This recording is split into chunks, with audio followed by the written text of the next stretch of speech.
Hello అండి, welcome to Klinkara vlog. ఓం ప్రణమ్య శిరసా దేవీం గౌరీపుత్రం వినాయకం.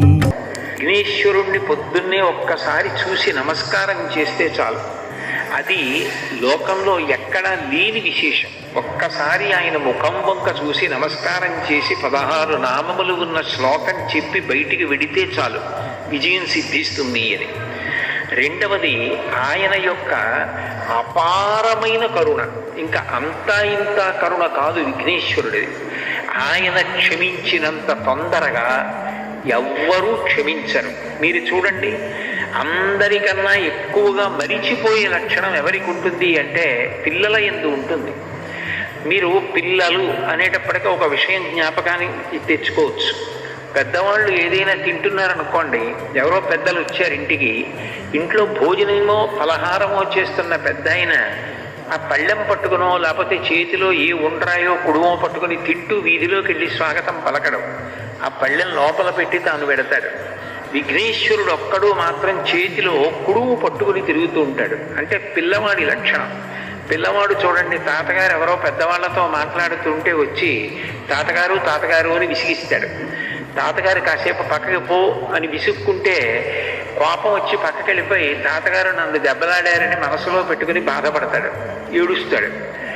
వాళ్ళు వెళ్ళిపోగానే తాతగారు పిలిచి, ఇదిగో ఈ పండు తిను అంటే మళ్ళీ పరిగెత్తుకుంటూ వచ్చేసి తాత తాత తాత అంటూ ఒళ్ళోకి ఎక్కి కూర్చుని తాతతో కబుర్లు చెప్తాడు.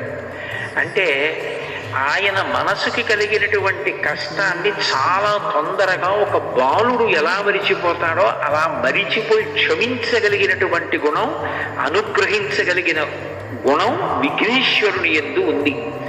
అందుకని ఆయన బాలరూపంతో ఎప్పుడు చేతిలో కుడుము పట్టుకుని తిరుగుతూ ఉంటాడు. అది కారణం. బాలగణపతి అని ఎప్పటికీ ఆయన పరమశివుని యొక్క పెద్ద కుమారుడు. తమిళ దేశంలో పిళ్ళయార్ పిళ్ళయార్ అంటుంటారు. పెద్ద కొడుకు పెద్ద కొడుకు, ఎప్పటికీ అలా పెద్ద కొడుకు ఒక పిల్లవాడిగా ఉండిపోవడానికి కారణం ఏమిటంటే ఆయన యొక్క క్షమాగుణం. ఇది రెండవ లక్షణం. ఇక మూడవ లక్షణం ఏమిటి అంటే విఘ్నేశ్వరుణ్ణి స్మరించినంత మాత్రము చేత విఘ్నము తొలగిపోతుంది. విఘ్నము అంటే పరమ ప్రమాదకరమైనది. అది కార్యహంతి, అంటే ఇక కార్యము జరగకుండా చేసేస్తుంది. ఏదో కష్టపడితే కార్యం జరగడం కాదు, అసలు ఇక ఆ కార్యం జరగదు, అర్ధంతరంగా ఆగిపోతుంది. అట్లా కార్యం ఆగిపోయింది అంటే విఘ్నేశ్వరుడి యొక్క అనుగ్రహం లేదు అని గుర్తు. అందుచేత విఘ్నమును తొలగించి కార్యము జరిగేటట్లు చేయగలిగిన వాడెవరు అంటే విఘ్నేశ్వరుడు. విచిత్రమైన విషయం ఏమిటంటే ఇంత గొప్ప అనుగ్రహం ఇవ్వగలిగినటువంటి విఘ్నేశ్వరుడు కేవలముగా తనకేదో పెద్ద ఉపకారం చేస్తే, చాలా గొప్ప పూజ చేస్తే అనుగ్రహించడం కాదు, పరమ తేలికగా అనుగ్రహిస్తాడు. ఎంత తేలికగా అనుగ్రహిస్తాడు అంటే 4 గరికపోచలు తీసుకొచ్చి ఆయన పాదముల మీద సమర్పించినంత మాత్రం చేత ఆయన ప్రసన్నుడైపోతాడు. అందుకే ఎక్కడా లేని రీతిలో ఈ గరికతోటి విఘ్నేశ్వరుడికి పూజ, అంటే ఆయన యొక్క సౌలభ్యాన్ని ఆ పూజ తెలియచేస్తుంది. అటువంటి విఘ్నేశ్వరుడి పూజ మీరు గమనిస్తే మీకు ఒక విచిత్రం కనపడుతుంది. శ్రీరామ నవమి ఉందనుకోండి, చైత్రమాసంలో శుక్లపక్షంలో వచ్చే నవమి శ్రీరామ నవమి. కృష్ణాష్టమి ఉందనుకోండి, శ్రావణ మాసంలో కృష్ణపక్షంలో అష్టమి నాడు వచ్చేటటువంటిది కృష్ణాష్టమి. మాస శివరాత్రి ఉందనుకోండి, ప్రతి నెల కృష్ణపక్షంలో వచ్చే చతుర్దశి మాస శివరాత్రి. శుక్లపక్షంలోనైనా వస్తుంది, కృష్ణపక్షంలోనైనా వస్తుంది. పౌర్ణమి అమ్మవారికి అత్యంత పూజకి యోగ్యమైనటువంటి తిథి, అది నెలలో ఒక్కమారు వస్తుంది. కానీ విఘ్నేశ్వరుడికి సంబంధించినటువంటి పూజ శుక్లపక్షంలోనూ కృష్ణపక్షంలోనూ 2 సార్లు వస్తుంది. శుక్లపక్షంలో వచ్చేటటువంటి 4వ తిథి ఏదైతే ఉందో ఆ చతుర్థి విఘ్నేశ్వరుడి యొక్క పూజకి ఉద్దేశింపబడింది. వరసిద్ధి వినాయక వ్రతకల్పము అని భాద్రపద మాసంలో శుక్లపక్షంలో చతుర్థి తిథి నాడు చేస్తారు. మళ్ళీ సంకటహర చతుర్థి అని కృష్ణపక్షంలో వచ్చేటటువంటి చతుర్థి అంటే 4వ తిథి నాడు చేస్తారు. విచిత్రం ఏమిటంటే శుక్లపక్షంలో వచ్చే 4వ తిథి నాడు విఘ్నేశ్వరుడికి వ్రతం, కృష్ణపక్షంలో వచ్చేటటువంటి 4వ తిథి నాడు కూడా విఘ్నేశ్వరుడికి వ్రతం. ఈ రెండూ కూడా విఘ్నేశ్వర సంబంధమైన వ్రతాలే. ఇంకా విచిత్రమైన విషయం ఏమిటంటే ఈ 2 వ్రతాలని నిర్ణయించినటువంటి వాడు కూడా విఘ్నేశ్వరుడే. ఇవి ఇట్లా జరగాలి, ఈ కల్పం ఇట్లా ఉండాలి, ఇటువంటి కథ చెప్పుకోవాలి అని దానికి నిర్ణయం చేసినటువంటి వాడు కూడా విఘ్నేశ్వరుడే. నిజానికి సంకటం అనేటటువంటి మాట ఊహ చెయ్యడానికే పరమ భయంకరమైనది. జీవితంలో ఏ కారణం చేత కూడా రాకూడని కష్టం ఏది అంటే సంకటం. సంకటము అన్న మాటకు అర్థం ఏమిటంటే ఇరుకైన దాని యందు చిక్కుకొని పోవుట. మీకు బాగా అర్థమయ్యేటట్టు చెప్పాలి అంటే ఎవరో ఒక వ్యక్తి నడుస్తుండగా ఆయన నడుస్తున్న చోట ఉన్నటువంటి రాయి అపభ్రంశమై ఆయన పడిపోయాడు. ఆ పడిపోయినప్పుడు ఏమైపోయింది అంటే 2 పెద్ద పెద్ద బండరాళ్ల మధ్యలోకి దిగిపోయాడు. ఇప్పుడు ఆయన బండరాళ్ళు తొలగించలేడు, ఆయన పైకి రాలేడు. ఎవరైనా పట్టుకుని పైకి లాగుదామన్నా జారిపోవడం అయితే జారిపోయాడు, కానీ ఆయన ఆ ఇరుకులోంచి పైకి రాలేడు. బలవంతంగా లాగే ప్రయత్నం చేశారనుకోండి ముక్క ఊడిపోతాడంతే తప్ప ఆయన్ని పైకి లాగలేరు. ఇప్పుడు ఆయన 2 బండరాళ్ల మధ్యలో ఇరుక్కుపోయి పైకి రాలేక ఆ ఇరుకులో ఉండిపోతే ఆయన ఎంత భయాన్ని పొందేస్తాడో. అక్కడ ఇరుక్కుపోయిన వాడు ఇక పైకి రాలేను, నా ప్రయత్నం సరిపోదు, బయట ఉన్న వాళ్ళు కూడా నన్ను తీయడం సాధ్యం కాదు, అటువంటి విచిత్రమైన పరిస్థితుల్లో నేను ఈ ప్రమాదంలో ఇరుక్కుపోయాను, ఇక నేను బయటికి రాలేను అన్నప్పుడు ఆ వ్యక్తి ఎంత కష్టంలో ఉంటాడో అంతటి కష్టం కలగడాన్ని సంకటము అని పిలుస్తారు. అటువంటి సంకటాన్ని కూడా తీయగలిగిన వాడు ఎవరు అంటే విఘ్నేశ్వరుడు. మీరు అందుకే కొంచెం జాగ్రత్తగా పరిశీలిస్తే కాలంలో భాద్రపద మాసంలో వస్తుంది విఘ్నేశ్వరుని యొక్క ఈ చతుర్థి. కారణం ఏమిటంటే మీరు చూడండి, శ్రావణ మాసం వర్షాలు నభో మాసం అంటారు. నల్లటి మబ్బులు ఆకాశంలో బాగా కిందకి దిగి వచ్చేసి చీకటిగా ఉండి విశేషంగా వర్షం పడుతుంది. భాద్రపద మాసం వచ్చేటప్పటికీ అంతకు ముందు శ్రావణ మాసంలో వర్షాలు పడిపోయిన కారణం చేత తీగలు డొంకలు అన్నీ తిరిగిపోతాయి. అరణ్యంలో ముందు శాకాహారం తినే ప్రాణులు బాగా తింటే తప్ప మాంసాహారం తినే ప్రాణులకు ఆహారం దొరకదు. ముందు ఒక కుందేలో లేడో జింకో కడుపు నిండా తిందనుకోండి, అప్పుడు మాంసాహారం తినే పెద్ద పులి సింహం లాంటివి ఆ లేడినో జింకనో తింటాయి. అది తినాలంటే అరణ్యంలో స్వేచ్ఛగా తిరగాలి. తిరగడానికి తీగలు మొక్కలు డొంకలు అడ్డొచ్చేస్తాయి. అప్పుడు దాన్ని తొలగించేది ఎవరు అంటే మొట్టమొదట ఏనుగు నడుస్తుంది. ఏనుగు కేవలం నడిచి వెళ్ళిపోతుంది. ఏనుగు యొక్క శరీరమే దానికి గొప్ప ఉపకరణం. అది నడిచి వెళ్ళిపోతుంటే తీగలు అవి అన్ని తెగిపోతాయి. దాని తొండంతో అది అడ్డొచ్చిన వాటన్నింటినీ తొలగతోసుకుంటూ కాళ్ళతో తొక్కుతూ వెళ్ళిపోతుంది. ఏనుగు వెళ్ళిపోయిందనుకోండి మార్గం వచ్చేస్తుంది. ఆ మార్గంలో లేళ్ళు జింకలు వెళ్ళిపోతాయి. నాయకుడు అన్న మాటకు అర్థం ఏమిటంటే ముందుండి నడిపించగలిగినటువంటి వాణ్ణి నాయకుడు అంటారు. నయన నాయక, నయనం అంటే కన్ను, ఇది ముందు పనిచేస్తుంది, దూరంగా ఉన్నదాన్ని కూడా చూస్తుంది. మనసు దాని యందు అనురక్తమవుతుంది. ముందు కన్ను వెడుతుంది, నాయకుడు ముందెడతాడు. నాయకుడు వెనక మిగిలిన వాళ్ళందరూ నడుస్తారు. ఆ నాయకుడు దారి తప్పాడనుకోండి, వెనకనున్న వాళ్ళందరూ కూడా దారి తప్పుతారు. నాయకుడే గోతిలో పడిపోయాడు అనుకోండి, వెనకనున్న వాళ్ళందరూ గోతిలో పడిపోతారు.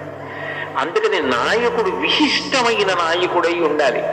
వి అన్న అక్షరానికి సంస్కృతంలో గొప్పది అన్న అర్థం ఉంటుంది, చెడ్డది అన్న అర్థం ఉంటుంది. అది సందర్భాన్ని బట్టి వి ఎలా వాడారు అన్నది చూసుకోవాలి. వినాయకుడు అంటే విశిష్టమైన నాయకుడు. విఘ్నేశ్వరుడికి ఒక్క నమస్కారం పెడితే ఆయన ముందు నడుస్తాడు. ఆయన ముందు నడుస్తున్నాడు అనుకోండి, విఘ్నములన్నిటినీ పోగొట్టేస్తాడు. మీకు ఆశ్చర్యకరమైన విషయం ఏమిటంటే విఘ్నేశ్వరుడు విఘ్నములను పోగొట్టడమే కాదు, విఘ్నమును కల్పిస్తాడు కూడా. ఒక్కొక్క చోట ఇద్దరు వినాయకులు ఉంటారు. ఇద్దరు వినాయకులుంటే గుర్తు ఏమిటంటే ఒకడు విఘ్నకరుడు, విఘ్నాన్ని కల్పిస్తాడు. ఇంకొక ఆయన విఘ్నహరుడు, విఘ్నాన్ని తీసేస్తాడు. విఘ్నం ఎందుకు కల్పిస్తాడు అంటే ఒకడు అత్యంత ప్రమాదకరమైన పని ఏదో చేయబోతున్నాడు అనుకోండి, వాడు సమాజానికి అంతటికీ కూడా ప్రమాదము జరిగేటటువంటి పని సమాజం మీద అక్కసుతో చేయడానికి సిద్ధపడుతున్నాడు. వాడు చేద్దామనుకున్న పని జరగకుండా విఘ్నేశ్వరుడు అడ్డొచ్చి సమాజాన్ని కాపాడతాడు. అప్పుడు ఆయన విఘ్నకరుడు. అంటే చెడు చేసే వాళ్ళకి విఘ్నం కల్పించి చెడు జరగకుండా చేసి సమాజాన్ని కాపాడతాడు. మంచి చేసే వాళ్ళకి విఘ్నం అడ్డు రాకుండా చూసి విఘ్నాన్ని తొలగించి కాపాడతాడు. అందుకని విఘ్నకరుడు విఘ్నహరుడు అని ఇద్దరు వినాయకులు ఒకే దేవాలయంలో కనపడితే అది గుర్తు. అటువంటి విఘ్నేశ్వరుడు సంకటహర వినాయకుడు. అంటే ఆయన సంకటంలో పడిపోయి జీవితంలో ఇక పైకి రాలేకపోయినటువంటి అత్యంత ఇరుకైన ప్రదేశంలో చిక్కుకుపోయిన వాణ్ణి కూడా, అంత కష్టంలో పడిపోయిన వాణ్ణి కూడా పైకెత్తుతాడు. నిజంగా చెప్పాలి అంటే జీవితంలో సంకటహర చతుర్థి అనేటటువంటిది చేసుకుని తీరాలి. సంకటహర చతుర్థి వ్రతం ఒక్కసారైనా చెయ్యాలి. నేనైతే ఏం చెప్తానంటే వ్యక్తిగతంగా సాధ్యమైనంత వరకు సంకటహర చతుర్థి వ్రతాన్ని ప్రతివారు సంవత్సరంలో ఒకసారైనా చేసుకోవడం అలవాటు చేసుకోవాలి. నేను ఎందుకు ఈ మాట అంటున్నానంటే వేదవ్యాసుడు దేవీ భాగవతం చేస్తూ ఒక మాట అంటాడు, కాలో హి బలవాన్ కర్త సతతం సుఖదుఃఖయోహో నరాణాం పరతంత్రాణం పుణ్య పాపానుయోగత. భగవంతుడు మనకు ఒక సుఖాన్ని ఇస్తే మన పుణ్యాన్ని అడ్డుపెట్టిస్తాడు. మనకి దుఃఖాన్ని ఇస్తే మనం చేసిన పాపాన్ని అడ్డుపెట్టిస్తాడు. నేను చేసిన పుణ్యమేదో నాకేం తెలుసు, నేను చేసిన పాపమేదో నాకేం తెలుసు, అనుభవంలోకి వచ్చేశాక తెలుస్తుంది. అది అనుభవంలోకి వచ్చేసి సంకటం ఏర్పడిపోయిన తరువాత పరుగులు తీసే కన్నా అటువంటి సంకట స్థితి రాకుండా ముందే సంకటహర చతుర్థి వ్రతాన్ని చేసుకున్నారనుకోండి, శాస్త్రం మీద నమ్మకం ఉండడమే శ్రద్ధ అని పిలువబడుతుంది. దాని వలన వచ్చే ఇబ్బంది ఏముంది? పెద్దలు చెప్పారు, శాస్త్రాలు చెప్పాయి, పురాణాలు చెప్పాయి, ఆ సంకటహర చతుర్థి వ్రతం చేసుకుంటున్నాం. ఈ సంకటహర చతుర్థి వ్రతం అనేటటువంటిది పరమ ప్రఖ్యాతి వహించింది. మనకి సంకటం కలగకుండా ఉండడం కోసం తాను సంకటమునందు కృష్ణ పరమాత్మ ఇరుక్కుని చతుర్థి వ్రతాన్ని చేసి ఆ వ్రతం చేసిన కారణం చేత సంకటం నుంచి ఎలా పైకి రావచ్చో లోకానికి నిరూపించాడు. విశేషం ఏమిటంటే ఇందులో మేనమామ మేనల్లుడి యొక్క పాత్ర గొప్పది. మేనమామ కృష్ణ పరమాత్మ. ఎందుకనంటే పార్వతీదేవి యొక్క సోదరుడు కదూ నారాయణ నారాయణి. నారాయణుని చెల్లెలు నారాయణి పార్వతీదేవి. పార్వతీదేవి పెద్ద కుమారుడు విఘ్నేశ్వరుడు. కాబట్టి మేనమామ ఎవరు? నారాయణ కృష్ణ పరమాత్మ. పరిపూర్ణావతారం. పరిపూర్ణావతారం అంటే అన్ని అవతారముల తేజస్సు ఆయనలో వెళ్ళిపోతుంది.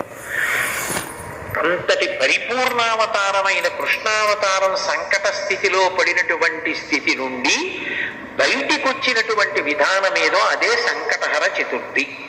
అయితే విశేషం ఏమిటంటే సంకటహర చతుర్థి కానీ శుక్లపక్షంలో భాద్రపద మాసం వరసిద్ధి వినాయక వ్రతం కానీ విఘ్నేశ్వరుడే ప్రవేశపెట్టి ఉండడం.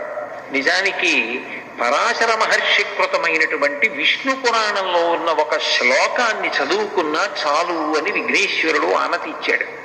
కారణం ఏమిటంటే నిజానికి శమంతకోపాఖ్యానం అనేటటువంటి కథ జ్ఞాపకం పెట్టుకోవడం చాలా చాలా కష్టమైనటువంటి కథ. అది మీరు ఒకసారి విన్నారనుకోండి, మీకు బాగా జ్ఞాపకం ఉండిపోయిందనుకోండి, చాలా సంతోషకరమైన విషయం. కానీ అంత తేలికగా జ్ఞాపకం ఉండిపోవడం సాధ్యం కాదు. కొంచెం మలుపులు అట్లా తిరిగిపోతుంది. అందుకని విఘ్నేశ్వరుడు ఎంత దయామయుడంటే మీరు ఈ కథంతా యథాతథంగా చెప్పుకోలేకపోతే ఒక్క శ్లోకాన్ని చదవండి చాలు, మీరు శమంతకోపాఖ్యానం చెప్పుకున్నట్లుగా నేను అనుగ్రహిస్తాను అన్నాడు. ఇప్పుడు నేను ఆ స్యమంతకోపాఖ్యానము వలన ఈ భాద్రపద శుక్లపక్షంలో వచ్చే చతుర్థి వ్రతం ఎలా వచ్చింది, కృష్ణపక్షంలో వచ్చేటటువంటి చతుర్థి సంకటహర చతుర్థి ఎలా వచ్చింది అన్న విషయాల గురించి మాట్లాడడానికి ప్రయత్నం చేస్తాను. పూర్వం యదువంశంలో నిఘ్నుడు అని ఒక మహారాజు గారు ఉండేవారు. ఆయనకి 2 కుమారులు, సత్రాజిత్తు, ప్రసేనుడు. ఆ సత్రాజిత్తు సూర్య భగవానుణ్ణి ఆరాధన చేశాడు. ఆరాధన చేసినప్పుడు సూర్య భగవానుడు ప్రత్యక్షమయ్యాడు. ప్రత్యక్షంగా కంటికి కనపడేటటువంటి పరబ్రహ్మస్వరూపం సూర్య భగవానుడు. సృష్టికర్త, స్థితికర్త, ప్రళయకర్త ముగ్గురు కలిసిపోయి ఒక వెలుగుల ముద్ద అయిపోయి కనపడితే ఈ కంటితో చూడడానికి వీలైనటువంటి పరబ్రహ్మస్వరూపం సూర్య భగవానుడు.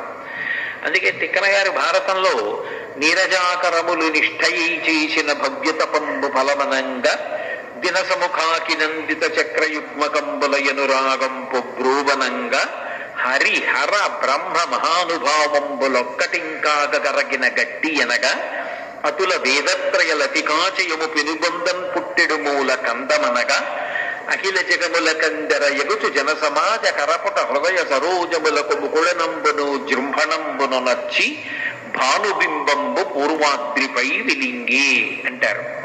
హరి హర బ్రహ్మ మహానుభావంబులొక్కటింకాగరగిన గట్టి అనగా సృష్టికర్త, స్థితికర్త, ప్రళయకర్త ముగ్గురు కలిసి పరబ్రహ్మముగా ఈ కంటితో చూడడానికి వీలైన కాంతిపుంజంగా ఆకాశంలో ప్రకాశిస్తే అదే సూర్యనారాయణమూర్తి. ఆ సూర్యుణ్ణి ఉపాసన చేశాడు సత్రాజిత్తు.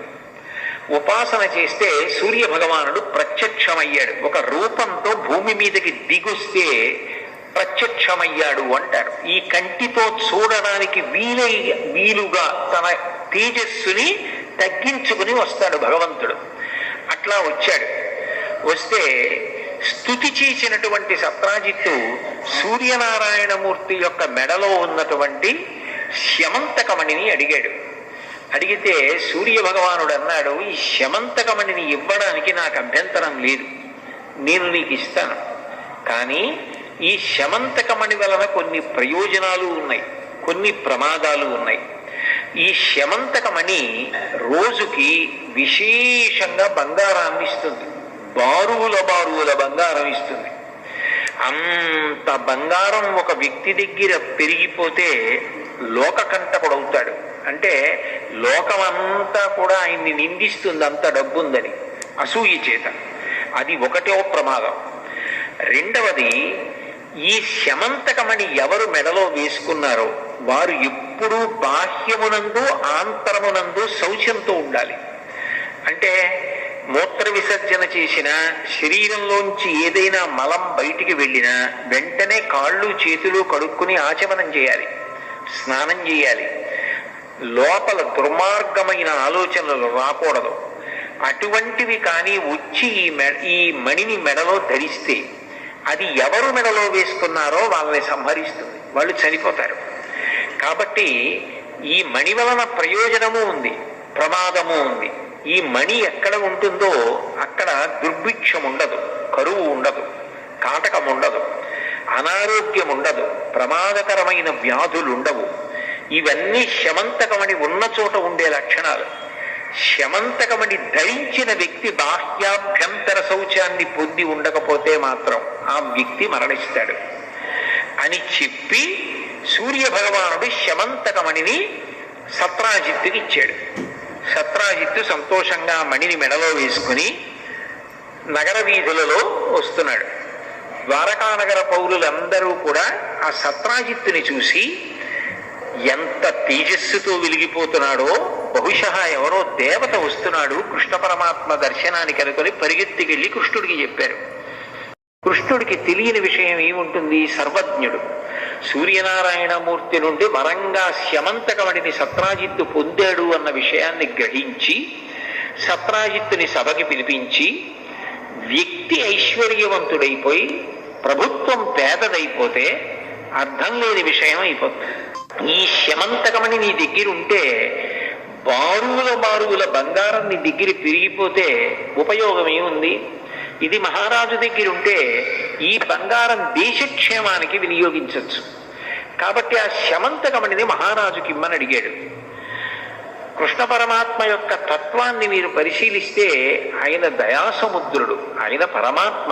ఆయనకి స్వార్థం, ఆయనకి అవన్నీ తీసుకుని దాచుకుందామన్న అవసరం ఆయనకి ఎందుకుంటుంది? లక్ష్మీదేవికి పతి ఆయన, లక్ష్మీదేవికే భర్త అయిన పరమాత్మ ఇవన్నీ నాకు కావాలని కోరుకోవలసిన అవసరం ఏముంది? ప్రజాక్షేమము కొరకు అడిగాడు ఆయన. కానీ సత్రాజిత్తు ఇవ్వకపోగా ఈ కృష్ణ పరమాత్మకి బాల్యం నుంచి కూడా నవనీత చోరుడు అని ఒక పేరుంది. ఈ శమంతకమణిని అపహరిస్తాడేమోనని భయపడి తన దగ్గర పెట్టుకోవడం మానేశాడు. అంటే ఆంతరమునందు శౌచము పోయింది, భగవంతుడికి వ్యతిరేకమైన ఆలోచన వచ్చింది, స్వార్థం పెరిగిపోయింది.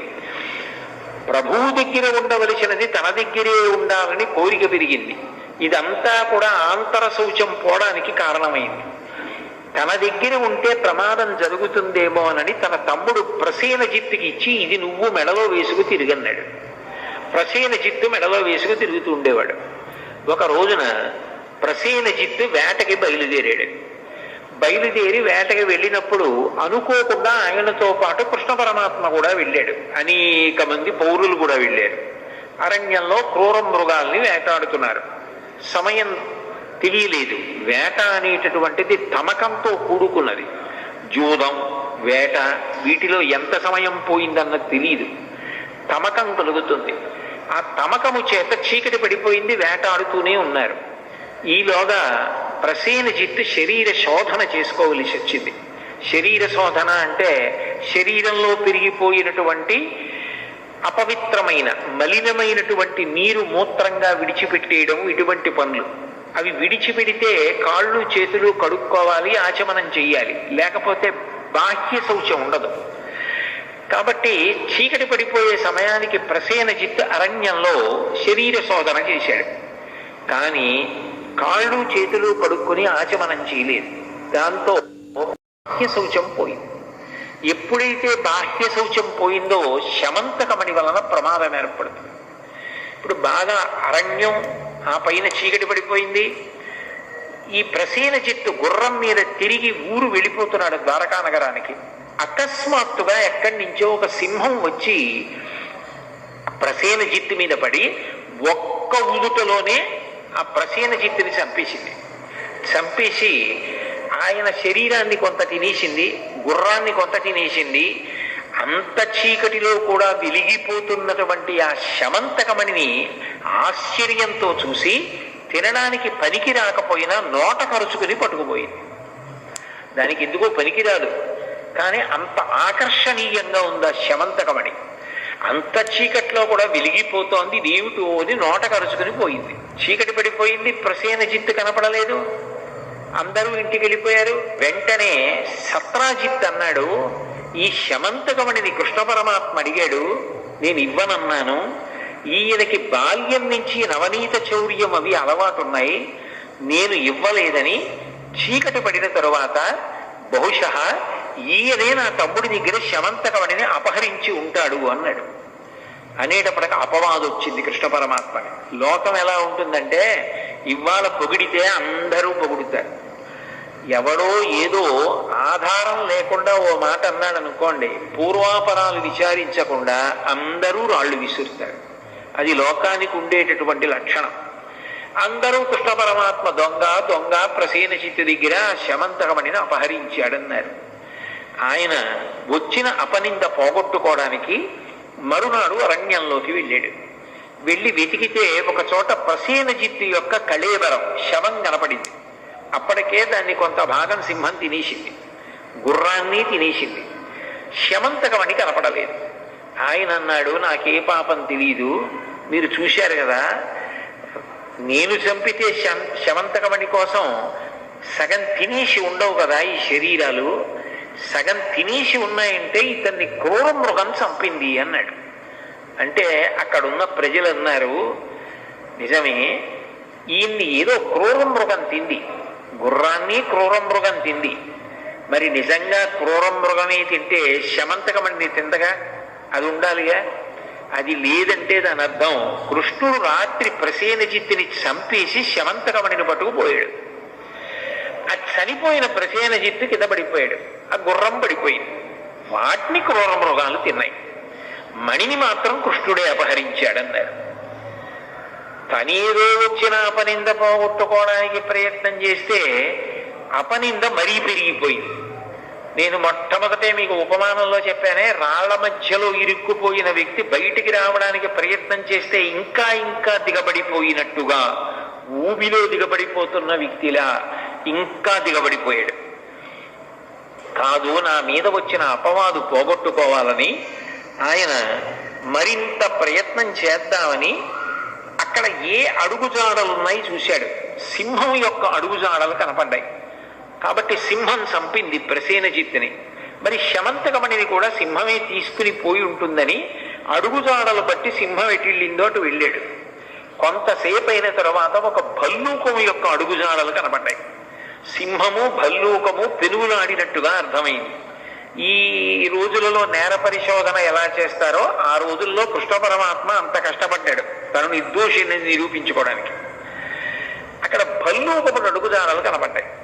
కనబడితే కృష్ణుడు అన్నాడు, చూశారు కదా, సింహం బహుశः నోటితో కరుచుకుని శమంతకమణిని పట్టుకెళ్ళింది. భల్లూకం వచ్చి సింహాన్ని చంపింది. అందుకే ఇదిగో ఇక్కడ సింహం కళేబరం పడుంది. సింహం పడుంది, సింహం దగ్గర భల్లూకం ఆ మణిని పట్టుకుపోయింది అన్నాడు. అంటే ప్రజలు అన్నారు, నువ్వు చెప్పడం ఎంత గడుసుతనంగా చెప్పినే వినేవాడు నమ్మేటట్టుగా చెప్పాలి కదా కృష్ణ. ఎక్కడైనా లోకంలో భల్లూకాన్ని సింహం చంపుతుందా, సింహాన్ని భల్లూకం చంపుతుందా? సింహం శమంతకమణి అట్టుకెళ్ళిందా? భల్లూకం వచ్చి సింహాన్ని చంపిందా? చంపి భల్లూకం పట్టుకెళ్ళిపోయిందా శమంతకమణిని? ఇది మళ్ళీ ఇంకో కొత్త అబద్ధం సృష్టించావు నువ్వు అన్నారు. ఎంత బయటికి వద్దామని ప్రయత్నం చేస్తే అంతగా అపవాదు బలపడిపోతోందనుకుని భల్లూకం ఎటు వెళ్ళిందో అటు వెళ్ళాడు. వెడితే భల్లూకం ఒక పెద్ద గుహలోకి వెళ్ళిపోయినట్లుగా కనపడింది. కృష్ణ పరమాత్మ గుహలోకి దిగి నడుస్తున్నాడు. అది బహు ఇరుకుగా ఉంది. ఆయన తన శరీరపు కాంతినే దీపంగా చేసుకుని నడుస్తున్నాడు. వాళ్ళకి అనుమానం వచ్చింది, వెనకనొచ్చిన వాళ్ళకి. ఒరే, మనందరినీ ఇట్లాగే మెల్లగా గుహలోకి తీసుకెళ్ళి తను తప్పుకుని మన నీ గుహలో ఉంచేసి ఏ రాళ్ళో అడ్డుపెట్టి వెళ్ళిపోతాడో ఏమిటో, ఎందుకు వచ్చిన గొడవ? నువ్వు నిజంగా నిర్దోషివైతే ఆ భల్లూకాన్ని చంపి శమంతకమణిని పట్టుకుని రా, నమ్ముతాం. అప్పటిదాకా మేము గుహ బయట ఉంటామని వాళ్ళందరూ వెళ్ళిపోయి గుహ బయట నించున్నారు. ఒక్క కృష్ణుడిని గుహలో వదిలేశారు. ఆయన గుహలో బయలుదేరి లోపలికి వెడుతున్నాడు. వెడుతుంటే కొంత దూరం వెళ్ళిన తర్వాత ఒక యవ్వనంలో ఉన్నటువంటి ఒక స్త్రీ నిలబడి ఊయల ఊపుతోంది. చూడగానే భగవంతుని యందు ఆమెకి అంత అనురాగం కలిగింది. కథ తిరగాలి కదూ. జాంబవంతుడు లేచి వచ్చాడు. అక్కడ కృష్ణ పరమాత్మ ఉన్నాడు. చూడగానే పరపురుషుడు. ఇక్కడికి ఎందుకు వచ్చావు అని అడిగాడు. నువ్వెవరని అడిగాడు కృష్ణుడు. మాట పెరిగింది. ఇద్దరు యుద్ధం మొదలుపెట్టారు. 21 రోజుల యుద్ధం జరిగింది. ఆ యుద్ధం జరగడంలో స్రవించినటువంటి రక్తం ప్రవహించి ఏటిగా బయటికి వెళ్ళింది. బహుశా విఘ్నేశ్వరుడు ఎక్కడ వ్యక్తమై విఘ్నేశ్వరుడు ఎక్కడ అనుగ్రహం చూపించాలన్న ప్రవాహం ముందలా వెడుతుందో ఏమో. మరి కాణిపాకంలో కూడా మరి అలాగేగా, బావిలోంచి మొట్టమొదట నెత్తురే వచ్చింది. ఆ తర్వాత ఈ కాణిపాకం 1.5 ఎకరాల వరకు ఉన్నటువంటి భూమి తడిసిపోయేటట్టుగా కొబ్బరికాయలు కొట్టి నీళ్లు ప్రవహిస్తే విఘ్నేశ్వర మూర్తి వ్యక్తమైంది. కాబట్టి ఆ నెత్తురు గుహలో ఉంచి బయటికి వెళ్ళింది. వాళ్ళు అనుకున్నారు లోపల ఏదో పెద్ద యుద్ధం జరుగుతోంది, కృష్ణుడు భల్లూకంతో చేశాడో భల్లూక సైన్యంతో చేశాడో కృష్ణుడిని మట్టు పెట్టారో మనకి తెలియదు, కానీ ఇద్దరిలో ఎవరు బయటకు వచ్చినా ప్రమాదం, మనకెందుకు వచ్చిన గొడవని పోతే కృష్ణుడు కదా పోతాడని చెప్పేసి బండలు అడ్డు పెట్టి వాళ్ళు వెళ్ళిపోయారు. లోపల 21 రోజుల యుద్ధం జరుగుతుండగా కృష్ణుడు జాంబవంతుడితో మల్ల యుద్ధం చేస్తూ గట్టిగా ఒకళ్ళనొకళ్ళు పట్టుకుని గుద్దుకుంటున్నారు. ఆ సమయంలో జాంబవంతుడికి అనుమానం వచ్చింది, నాతో ఇంతకాలం యుద్ధం ఎవరు చెయ్యరు, 21 రోజుల యుద్ధం చేస్తున్నాడు, ఈయన్ని చూస్తూ ఉంటే నాకేదో పరవశం కలుగుతోంది, నా శక్తి తగ్గుతోంది, ఈయన శక్తి పెరుగుతోంది. నేను ఇట్లా ఎవరిని చూశాను అంటే త్రేతాయుగంలో రామచంద్రమూర్తిని చూశాను, ఆయనని సేవించాను. ఆ రోజులలో అనుకునేవాణ్ణి, అంతటి మహానుభావుడు, ఆజానుబాహువరవింద దళాయతాక్షం, పెద్ద పెద్ద చేతులు, ఆ కళ్ళు, ఆ రామచంద్రమూర్తి నన్ను ఒక్కసారి కౌగలించుకుంటే బాగుండు అనుకునేవాణ్ణి. కానీ ఆ అవతారంలో నా కోరిక తీరలేదు. అచ్చు రాముడిలాగే ఉన్నాడు, ఆయనే ఈ రూపంలో వచ్చాడేమో, నా కోరిక తీరుస్తున్నాడేమో, త్రేతాయుగం తర్వాత ద్వాపరయుగం వచ్చేసింది అని ఆలోచించి వచ్చినవాడు రాముడే అని గ్రహించి కృష్ణ పరమాత్మని స్తుతి చేశాడు. చేస్తే కృష్ణ పరమాత్మ తన యథార్థ స్వరూపాన్ని తెలియచేసి తనకి కలిగినటువంటి కష్టాన్ని చెప్పి ఈ శమంతకమణిని నేను తీసుకెళ్ళాలి అని అడిగాడు. పరమ సంతోషం స్వామి, మీకు శమంతకమణి ఇవ్వడానికి నాకు అభ్యంతరం ఏముంటుంది? శమంతకమణే కాదు, దీనితో పాటుగా నీకు నా కుమార్తె అయిన జాంబవతినిచ్చి వివాహం చేస్తున్నానన్నాడు. అంటే ఇప్పుడు మీరు బాగా గుర్తుపట్టాలి, శమంతకోపాఖ్యానంలో శమంతకమణి కృష్ణుడికి పెళ్లిళ్ళు చేయడం మొదలెట్టింది. శమంతకమణితో పాటు జాంబవతి కూడా లభించింది. ఇప్పుడు కృష్ణుడు జాంబవతిని శమంతకమణిని తీసుకుని ద్వారకా నగరానికి వచ్చి, ఇదిగో నా యందు ఏ దోషం లేదు, శమంతకమణిని తీసుకొచ్చాను, సత్రాజిత్తు నీకు ఇచ్చేస్తున్నాను, నేను మీ తమ్ముడిని చంపలేదు, ఇప్పటికైనా నమ్ముతావా? జాంబవంతుడు తీసుకెళ్లాడు, ఇదిగో జాంబవంతుడిని ఓడించి తీసుకొచ్చాను, జాంబవతిని కూడా పరిణయం ఆడుతున్నాను అని చెప్పాడు. సత్రాజిత్తు చాలా పరితాపం పొందాడు. అక్కడతో అయిపోతే సంకటహర చతుర్థి శమంతకోపాఖ్యానం గుర్తుపెట్టుకోవడం కష్టం అనవలసిన అవసరం ఏముందండి? కానీ అక్కడతో అవలేదు కదా. సంకటంలో పడిపోవడం అంటే అంత తేలిగ్గా వదిలిపెడుతుందా సంకటం అన్నది? ఆ సత్రాజిత్ అన్నాడు, నాకు మగపిల్లలు లేరు, ఉన్నది ఒకే ఒక ఆడపిల్ల సత్యభామ. ఆ సత్యభామని నీకు ఇచ్చి పెళ్లి చేస్తాను, ఎందుకంటే నేను నీ మీద అపవాదు వేశాను, మా తమ్ముడిని చంపేశామని. నువ్వింత కష్టపడి నాకు శమంతకమని నీకు ఇచ్చావు, నా పాపం పోవాలంటే నా కూతుర్ని నీకు ఇచ్చి పెళ్లి చేస్తాను, నా కూతుర్ని వివాహం చేసుకోమని సత్యభామనిచ్చి పెళ్లి చేశాడు. ఇప్పుడు రెండో పెళ్లి శమంతకమణి వల్ల. ఉన్నది నాకొక్క కూతురు, ఎప్పటికైనా ఈ మణి అల్లుడికే వెళ్ళాలి, కాబట్టి ఈ మణి నీకు ఇచ్చేస్తాను, తీసేసుకోమన్నాడు.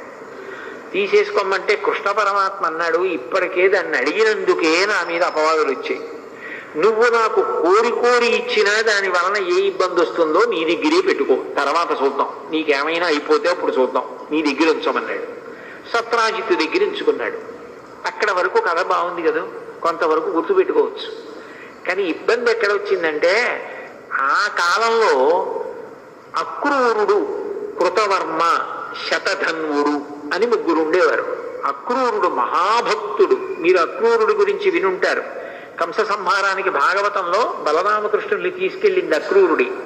అంతటి మహాభక్తుడు అక్రూరుడు. అటువంటి అక్రూరుడు, కృతవర్మ, శతధన్వుడు, వీళ్ళు ముగ్గురు సత్రాజిత్తుని సత్యభామనిచ్చి పెళ్లి చెయ్యమని అడుగుతూ ఉండేవారు. అడిగితే సత్రాజిత్ అనేవాడు, ఇంకా నిర్ణయించుకోలేదు, మీ ముగ్గురులో ఎవరికో ఒకళ్ళకి ఇచ్చి వివాహం చేస్తానంటూ ఉండేవాడు. అకస్మాత్తుగా ఈ సంఘటన జరిగి ఎప్పుడైతే శమంతకమణిని కృష్ణ పరమాత్మ తీసుకొచ్చి ఇచ్చేశాడో, అంత కష్టపడ్డాడో అపవాదు నుంచి బయటపడడానికి, బాధపడినటువంటి సత్రాజిత్తు సత్యభామని కృష్ణ పరమాత్మకిచ్చి వివాహం చేశాడు. దాంతో వాళ్ళ ముగ్గురికి కోపం బయలుదేరి, మాకిస్తానన్న సత్యభామని ఇవ్వకుండా కృష్ణుడికి ఇచ్చాడు అని అవకాశం కోసం ఎదురు చూస్తున్నారు. ఒకనొకప్పుడు పాండవుల్ని లక్క ఇంట్లో పెట్టి కాల్చేశారు అని చెప్పి వాళ్ళు దగ్ధమైపోయారని వార్త బయలుదేరింది. ఆయనకి తెలియదా కృష్ణ పరమాత్మకి వాళ్ళు బ్రతికి ఉన్నారని తెలుసు. కానీ ధృతరాష్ట్రుణ్ణి ఏదో సేద తీర్చడానికి, పరామర్శించడానికి వెళ్ళినట్టుగా హస్తినాపురానికి వెళ్ళాడు. ఇదే అవకాశం, కృష్ణుడు లేడు ఊళ్ళో, ఇప్పుడే సత్రాజిత్తు మీద ప్రతీకారం తీర్చుకోవాలని అక్రూరుడు, కృతవర్మ, శతధన్వుడు ముగ్గురు సత్రాజిత్తు ఇంట్లోకి ప్రవేశించి ఆ శమంతకమణిని అపహరించారు. అపహరించిన తర్వాత ఈ శతధన్వుడు అన్నాయన ఇంకొంచెం దూరం వెళ్ళి ఆ సత్రాజిత్తుని సంహరించేశాడు. చంపేసి ముగ్గురు కలిసి పారిపోతున్నారు. భక్తి భక్తి అన్నది ఒక్కొక్కసారి ఉద్ధాన పతనానికి లోనవుతూ ఉంటుంది. అప్పుడప్పుడు కష్టం వచ్చినప్పుడు ఏమిటి దేవుణ్ణి పట్టుకున్నాను నాకేమొచ్చిందని ఆ భక్తి పోతూ ఉంటుంది, మళ్ళీ నిలబడుతూ ఉంటుంది. అక్రూరుడు తప్పు మనకి ఎందుకు ఈ పనులు, అసలు ఎందుకు ఇట్లాంటి పని చేశాను, కృష్ణ పరమాత్మకి సత్యభామ దక్కితే నేను ఎందుకు అసూయ పడాలని బాధపడ్డాడు. శతధన్వుడు తొందరపడి మరి సత్రాజిత్తుని కూడా చంపేశాడు. ఈలోగా మళ్ళీ కృష్ణుడు వచ్చేస్తున్నాడని కబురు అందింది. మామగారు చనిపోయాడని కబురు వెళ్ళింది కృష్ణుడికి. వెనక్కి వస్తున్నాడు. వస్తే చంపేస్తాడేమో అని భయపడి ఆ శమంతకమణిని తీసుకొచ్చి అక్రూరుడి దగ్గర పడేసి, నువ్వు భక్తుడివి, నిన్నైతే ఏం చేయడు, నీ దగ్గర దాచుకో అని చెప్పి శతధన్వుడు మంచి వేగంగా వెళ్ళిపోగలిగిన గుర్రం ఎక్కి పారిపోతున్నాడు. కృష్ణుడు రాని వచ్చాడు. సత్రాజిత్తుని ఎవరు చంపారని భోగట్టా చేశాడు. చేస్తే శతధన్వుడు చంపేశాడని తెలిసింది. వెళ్ళి అన్నగారు బలరాముణ్ణి కూడా రథం మీద ఎక్కించుకుని ఆ శతధన్వుణ్ణి వెంబడించాడు. ఆయన గుర్రం మీద వెళ్ళి వెళ్ళి వెళ్ళి పారిపోతుంటే గుర్రం బడలిపోయి పడిపోయి మరణించింది. ఈ శతధన్వుడు వెనక కృష్ణుడు వచ్చేస్తున్నాడన్న భయంతో పరిగెత్తుకుంటూ చెట్ల మధ్య నుంచి వెళ్ళిపోతున్నాడు. రథం ఎలా వెడుతుంది, మనిషి వెళ్ళినట్టుగా రథం వెళ్ళలేదుగా చెట్ల మధ్య. అందుకని కృష్ణుడు అన్నాడు రథం దిగి, అన్నయ్య నువ్వు రథంలో కూర్చో, నేను వెళ్ళి శతధన్వుణ్ణి శిక్ష వేసి ఆ శమంతకమణిని తీసుకొస్తానని చెప్పి అన్నగారిని బలరాముడి రథంలో కూర్చోబెట్టి తాను పరిగెత్తుకుంటూ వెళ్ళి శతధన్వుడిని పట్టుకుంటే శతధన్వుడితో యుద్ధం జరగడంలో శతధన్వుడిని సంహరించి ఒళ్ళంతా వెతికాడు. శమంతకమణి కనపడలేదు. ఆయన అక్రూరుడి దగ్గర పెట్టేశాడు. అక్రూరుడు ఇంతటి మహానుభావుడు కృష్ణ పరమాత్మకి ముఖం ఎలా చూపిస్తానని ఆ ఊళ్ళో ఉండకుండా కాశీ వెళ్ళిపోయాడు. అది అక్రూరుడి దగ్గర ఉందని, అక్రూరుడు కాశీ వెళ్ళిపోయాడని ఎవ్వరికీ తెలియదు. కృతవర్మ దేశాలు పట్టిపోయాడు. అసలు ఆ శమంతకమణి ఎక్కడుందో ఎవరికీ తెలియదు. శతధన్వుడి దగ్గర దొరకలేదు. కృష్ణ పరమాత్మ తిరిగి వచ్చి రథంలో కూర్చున్న బలరాముడితో చెప్పాడు, అన్నయ్య అన్నయ్య ఆ శతధన్వుడిని సంహరించాను, ఒళ్ళంతా వెతికాను, కానీ ఎక్కడ శమంతకమణి లేదన్నయ్యా అన్నాడు. అంటే బలరాముడు అన్నాడు, నువ్వు చిన్నప్పటి నుంచి నవనీత చౌర్యం అవి నీకు అలవాటే, ఆ శమంతకమణి తీసుకొస్తే అన్నదమ్ములం కాబట్టి మన ఇద్దరికీ చెందుతుంది, బంగారం రోజు ఇద్దరం సగం సగం తీసుకోవలసి ఉంటుంది, మీ మామగారు సత్రాజిత్ కదా నీకిచ్చాడు, అందుకని చెప్పి నాకెందుకు ఇవ్వాలన్న ఉద్దేశ్యంతో శమంతకమణి దొరకలేదని అబద్ధం చెప్పేస్తున్నావు, చిన్నతనం నుంచి నీ లీలలు ఇంతే, నేను నీతో కలిసి ఉండనని చెప్పి ఆయన రథం దిగిపోయి మిథిలా నగరానికి వెళ్ళిపోయాడు. ఇదెక్కడి ప్రారంభం రా, ఈ శమంతకమణితో అనుకుని కృష్ణ పరమాత్మ అంతఃపురానికి దిగాలుబడి సత్యభామకి అనుమానం బయలుదేరింది, జాంబవతికి అనుమానం బయలుదేరింది.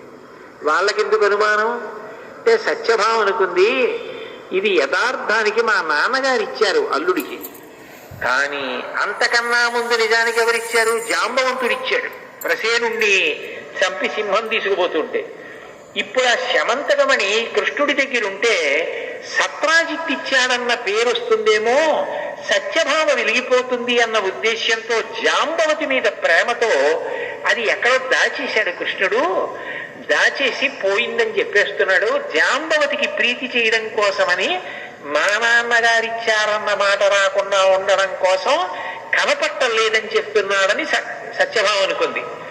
నిజానికి మా నాన్నగారు కదా సింహాన్ని చంపి తీసుకొచ్చి కృష్ణుడికి ఇచ్చింది, కానీ సత్రాజిత్తు మీద ప్రేమతో సత్యభామ మీద ప్రేమతో మా నాన్నగారి పేరు మాటుకెళ్ళిపోయేటట్టుగా చేయడానికి మణి కనపట్టలేదని చెప్పేస్తున్నారు ఆయన అని జాంబవతి అనుకుంది. ఇటు భార్య జాంబవతి అనుమానించింది, అటు భార్య సత్యభామ అనుమానించింది. ఇటు అన్నగారు ఊరు వదిలిపెట్టి వెళ్ళిపోయాడు. ఊళ్ళో పౌరులందరూ మళ్ళీ మనం అనుకున్నాం కానీ కన్ను అలాగే ఉంది కృష్ణుడికి ఆ శమంతకమణి మీద, పట్టుకొచ్చినట్టే పట్టుకొచ్చి మళ్ళీ దాన్ని ఆయనే ఎత్తుకుపోయాడు అని మళ్ళీ వదంతి బయలుదేరి. అసలు ఇందులోంచి బయటికి ఎట్లా రావాలి, ఇది బయటికి రావాలంటే శమంతకమణి ఎక్కడుందో తెలియాలి. శమంతకమణి అక్రూరుడి దగ్గర ఉంది, అక్రూరుడు పట్టుకుపోయాడని ఊహించడానికి అవకాశమే లేదు. ఎందుకంటే ఆయన మహాభక్తుడు, ఆయన ఎత్తుకుపోయాడని ఎవరు అనుకోరు, ఆయన పట్టుకుపోయాడు.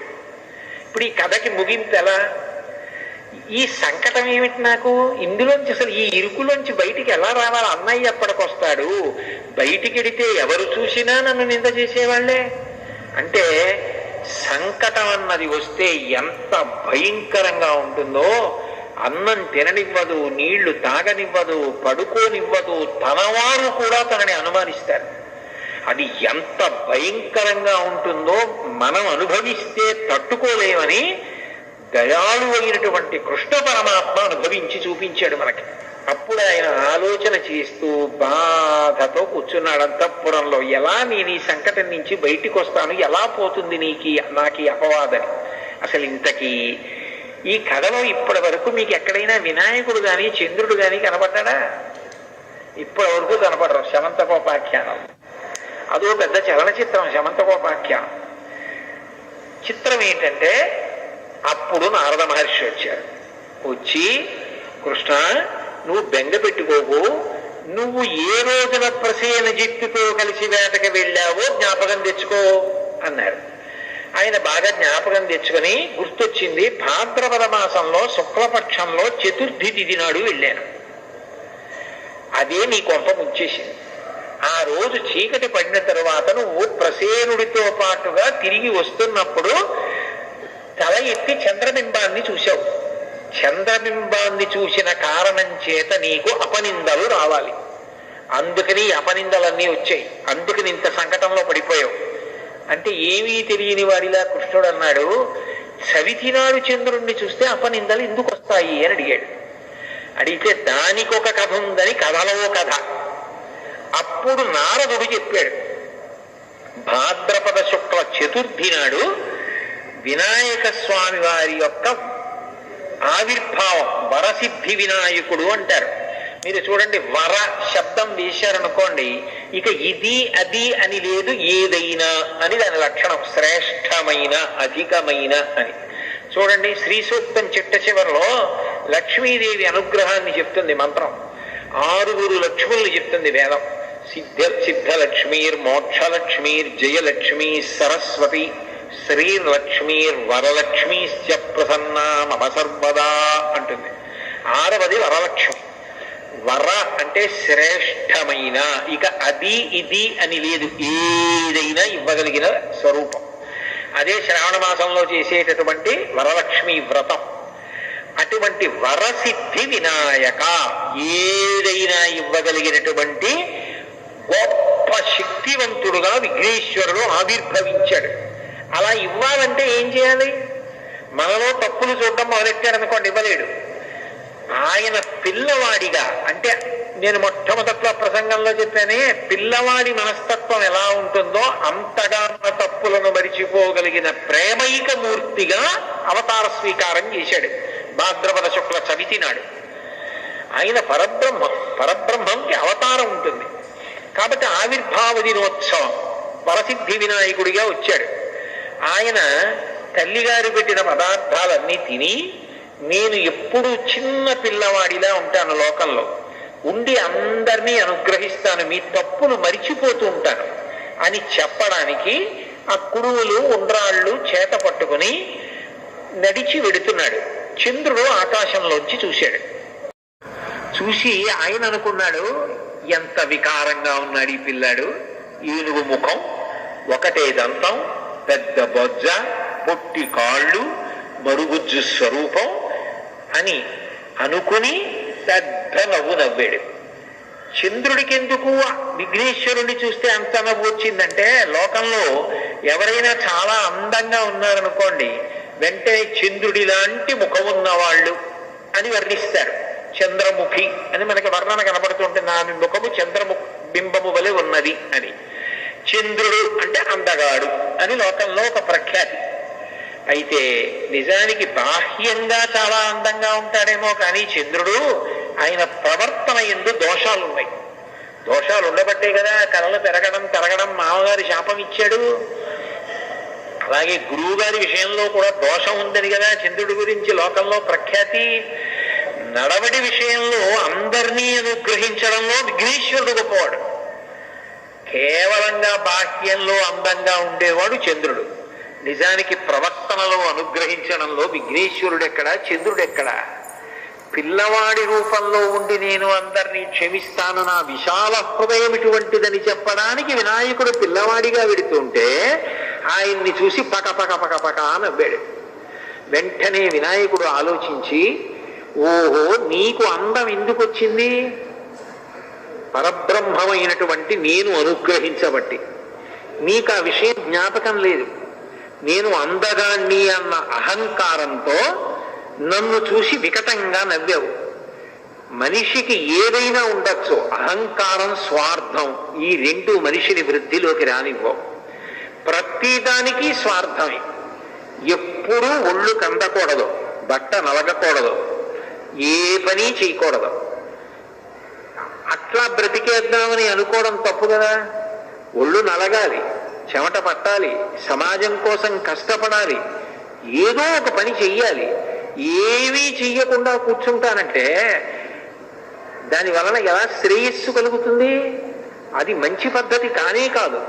కాబట్టి నీకు అహంకారం కలిగింది, స్వార్థం ఉన్నది, ఈ రెండు నీకున్నాయి. కాబట్టి దీనికి విరుగుడు నీకు శాపం ఇస్తున్నాను. అందరూ నిన్ను చూసి అబ్బా చంద్రబింబం, అబ్బా చంద్రబింబం అంటారని కదా నీకు అహంకారం. ఇవాళ నుంచి నిన్ను ఎవరైనా చూస్తే లోకంలో వాళ్ళకి అపనిందలు వస్తాయి అని శపించాడు విఘ్నేశ్వరుడు. వెంటనే లోకంలో ఉన్న వాళ్ళందరూ ఈ వార్త తెలిసింది. చంద్రబింబం కనపడింది అనుకోండి, భాద్రపద శుక్ల చవితి నాడు కాదు, ఎప్పుడైనా సరే చంద్రబింబం కనపడింది అనుకోండి అపవాదులు వస్తాయి. అయ్య బాబోయ్ అని చీకటి పడేటప్పటికీ చంద్రుణ్ణి చూడడం మానేశారు. అందరూ ఉత్తరీయాలు అడ్డు పెట్టుకుని ఈ చంద్రుడు ఒకడు ఆకాశంలో కనపడతాడో ఏమిటో బాబాయ్ అపవాదులు వస్తాయని నింద చేయడం మొదలెట్టారు. లోకానికి పోకడది. చీకటి పడకముందే పని పూర్తి చేసుకోండి, బయటికి వెడితే ఆయనోడు ఆకాశంలో అండం మొదలెట్టారు. అందరూ తనని నింద చేస్తుంటే, తనని చూసేటప్పటికి పొంగిపోయిన వాళ్ళు అందరూ నింద చేస్తుంటే తట్టుకోలేక చంద్రుడు పాల సముద్రంలోకి వెళ్ళిపోయాడు. మళ్ళీ చంద్రుడు పాల సముద్రంలోకి వెళ్ళిపోతే లోకానికి ఇబ్బంది ఏమిటి అంటే ఓషధీతత్వం పోయింది. చంద్రుడిలోంచి అమృతం స్రవిస్తూ ఉంటుంది.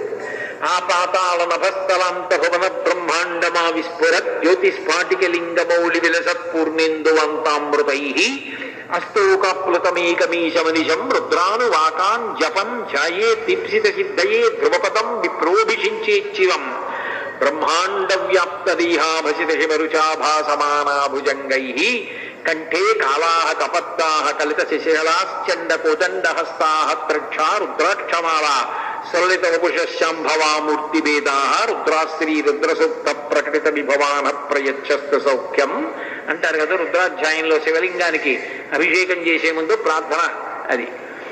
ఆ చంద్రుడిలోంచి అమృతం పడుతూ ఉంటుంది, ఆయన కిరణములలోంచి అమృతం స్రవిస్తుంది. అది గింజల మీద పడింది అనుకోండి, పంట పండినప్పుడు ఎన్నేళ్లు దాచినా మళ్ళీ మీరు ధాన్యం పట్టుకెళ్ళి భూమిలో జల్లితే అందులోంచి మొక్క వస్తుంది. ఒక్క మొక్క వస్తే, కంకు వస్తే ఇంత ధాన్యం వస్తుంది. అమృతతత్వం పోయిందనుకోండి, ఇక మళ్ళీ ఆ గింజ వేస్తే మొక్క రాదు. చంద్రకిరణములు లేకపోతే అమృతత్వం ఉండదు, ఓషధులు ఉండవు. ఓషధీతత్వం లేకపోతే అన్నం ఎలా దొరుకుతుంది? మళ్ళీ మళ్ళీ పంట ఎలా పండుతుంది? లోకం గగ్గోలు పెట్టి బ్రహ్మగారి దగ్గరికి వెళ్ళింది. ఏ ఇబ్బంది వచ్చినా దేవతలు కానీ మనుష్యులు కానీ బ్రహ్మగారి దగ్గరికి వెళ్తారు. అందరూ కలిసి బ్రహ్మగారి దగ్గరికి వెళ్ళారు. వెడితే బ్రహ్మగారు అన్నారు, ఇది విఘ్నేశ్వర శాపం చంద్రుడికి. ఆయన విఘ్నేశ్వరుణ్ణి చూసి వికటంగా నవ్వాడు. అహంకారంతో స్వార్థంతో శపించాడు విఘ్నేశ్వరుడు. నిన్ను చూస్తే అపనిందలు వస్తాయని.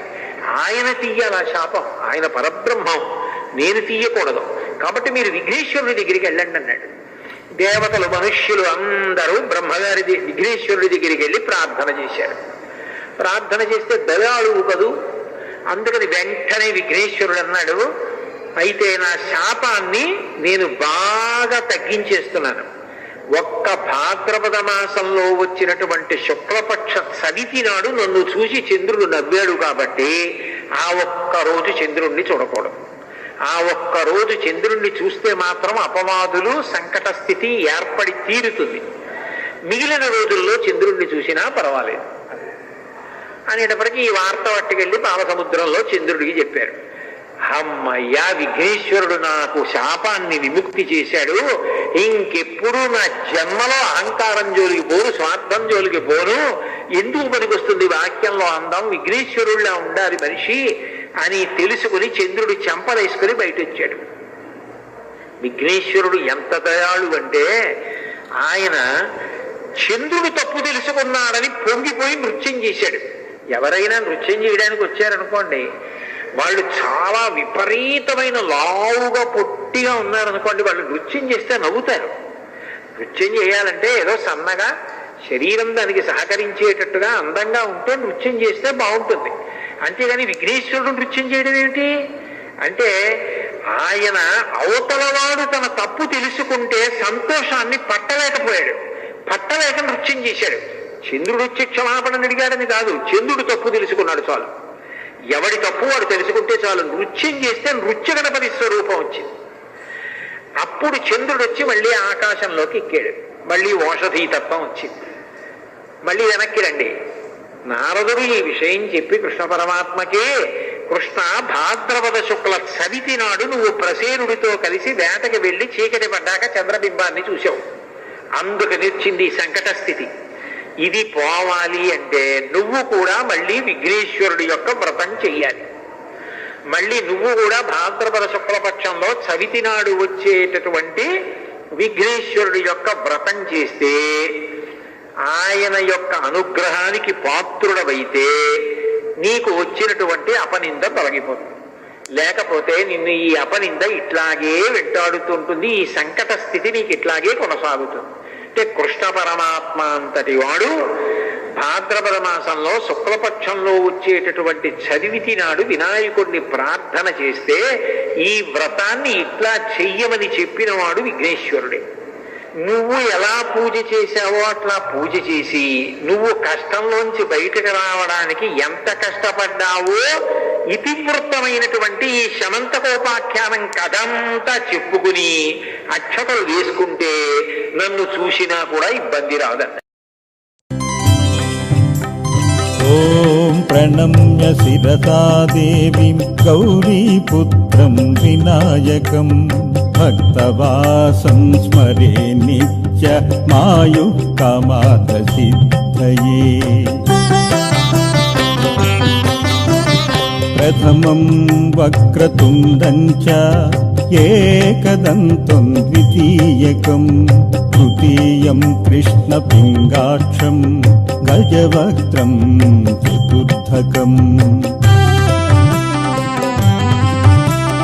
లంబోదరం పంచమం చ షష్టం వికటమేవ చ సప్తమం విఘ్నరాజం చ ధూమ్రవర్ణం తథాష్టకం.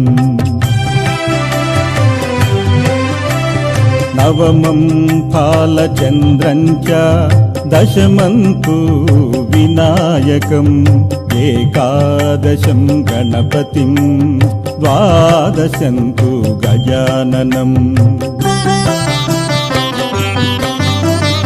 ద్వాదశైతాని నామాని త్రిసంధ్యః పఠే నరః న చ విఘ్నభయం తస్య సర్వసిద్ధికరం ప్రభో.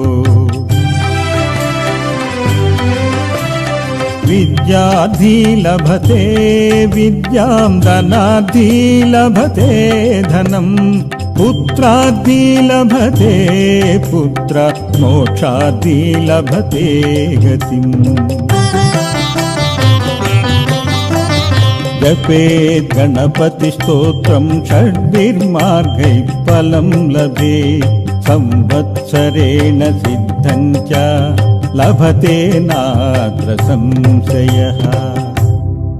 అష్టాభ్యో బ్రాహ్మణేభ్యశ్చ లిఖిత్వా యః సమర్పయే తస్య విద్యా భవేత్ సర్వా గణేశస్య ప్రసాదితః.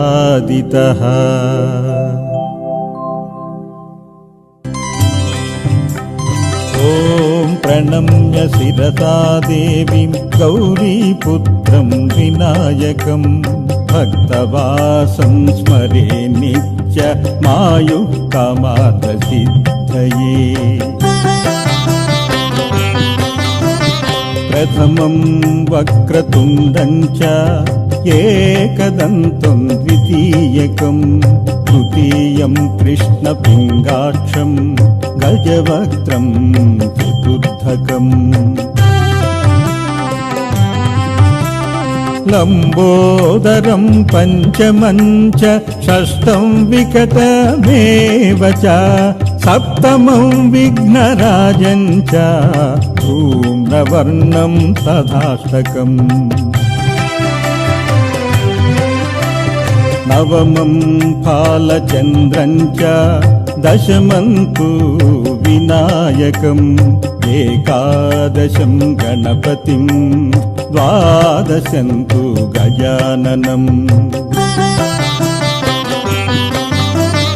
ద్వాదశైతాని నామాని త్రిసంధ్యః పఠే నరః న చ విఘ్నభయం తస్య సర్వసిద్ధికరం ప్రభో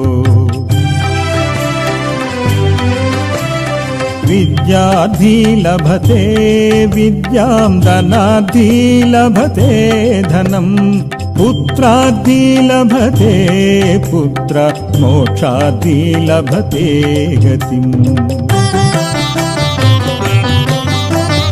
జపేత్ గణపతి స్తోత్రం షడ్భిర్మార్గైః ఫలం లభే సంవత్సరేణ సిద్ధం చ లభతే నాత్ర సంశయః అష్టాభ్యో బ్రాహ్మణేభ్యశ్చ లిఖిత్వా యః సమర్పయే తస్య విద్యా భవేత్ సర్వా గణేశస్య ప్రసాదితః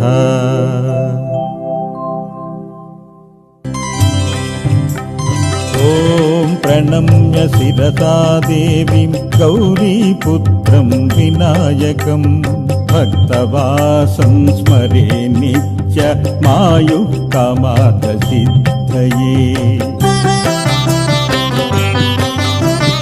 ప్రథమం వక్రతుండం చ ఏకదంతం ద్వితీయకం తృతీయం కృష్ణపింగాక్షం గజవక్త్రం చతుర్థకం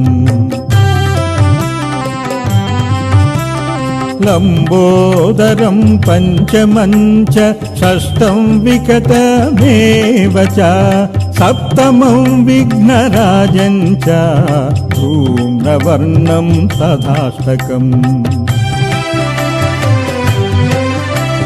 నవమం ఫాలచంద్రం చ దశమం తు వినాయకం ఏకాదశం గణపతిం ద్వాదశం తు గజాననం ద్వాదశైతాని నామాని త్రిసంధ్యః పఠే నరః న చ విఘ్నభయం తస్య సర్వసిద్ధికరం ప్రభో విద్యార్థి లభతే విద్యాం ధనార్థి లభతే ధనం పుత్రార్థి లభతే పుత్ర మోక్షార్థి లభతే గతిం జపేత్ గణపతి స్తోత్రం షడ్భిర్మార్గైః ఫలం లభే సంవత్సరేణ సిద్ధం చ లభతే నాత్ర సంశయః అష్టాభ్యో బ్రాహ్మణేభ్యశ్చ లిఖిత్వా యః సమర్పయే తస్య విద్యా భవేత్ సర్వా గణేశస్య ప్రసాదితః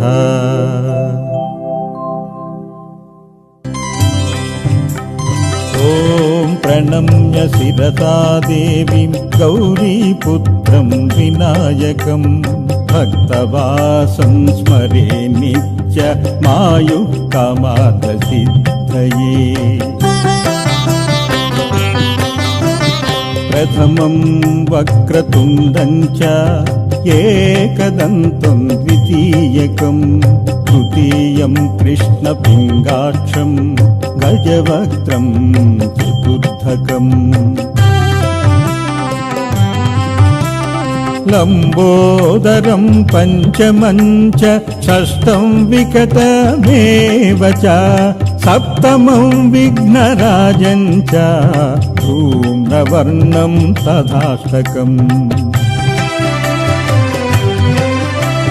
नवमं फालचन्द्रं च दशमं तु विनायकम् एकादशं गणपतिं द्वादशं तु गजाननम् द्वादशैतानि नामानि त्रिसन्ध्यः पठेन्नरः न च विघ्नभयं तस्य सर्वसिद्धिकरं प्रभो विद्यार्थी लभते विद्यां धनार्थी लभते धनम् पुत्रार्थी लभते पुत्र मोक्षार्थी लभते गतिम् जपेत् गणपतिस्तोत्रं षड्भिर्मार्गैः फलं लभे संवत्सरेण सिद्धं च लभते नात्र संशयः अष्टाभ्यो ब्राह्मणेभ्यश्च लिखित्वा यः समर्पये तस्य विद्या भवेत् सर्वा गणेशस्य प्रसादितः।